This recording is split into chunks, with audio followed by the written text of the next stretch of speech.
All right, guys, this part I think is really important, and I want to make sure that you guys get this information and utilize it as well because you don't want to be messing up your doses because if you take too much, you're probably going to feel like crap. It's going to make you sick. If you don't get enough, it's just not going to do what it's supposed to do and you'll get frustrated. So, always verifying your dose, I think, is a really important thing to do. And I use a calculator every single time I go to dose just to double check and verify. So, this is how you use it.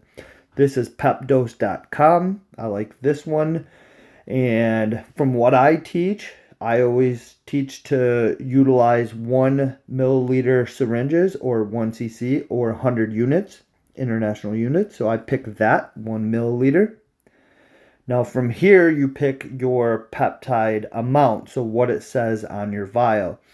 And I'm going to use 220 as an example. So 20 milligrams.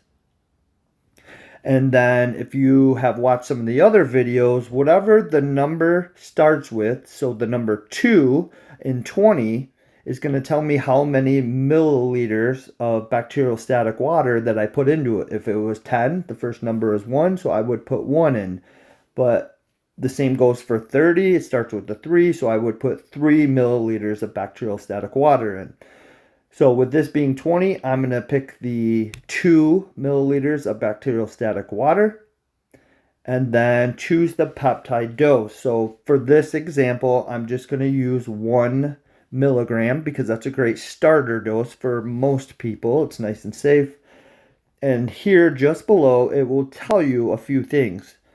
So to have a dose of 1 milligram, pull the syringe to 10 units. So in the vial, you're going to pull the 10 milligram retatrutide and pull it to the number 10 units on the syringe.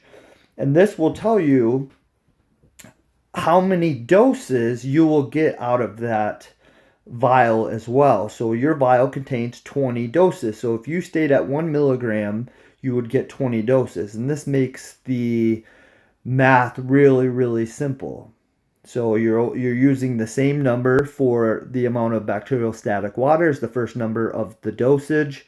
And then also this is multiples of 10. So per every 1 milligram, if you wanted to do 2 milligrams, you would just multiply that 10 by 2 or just pull to the 20 units on the syringe to get a 2 milligram dose. So it makes it really, really simple. You definitely will get the hang of this after doing it a few times. So hopefully this helps. I do this every single time just to verify that I'm taking the same amount. I just bookmark it, cruise in there, set it up, boom, verified. Hope this helps. Bye, guys.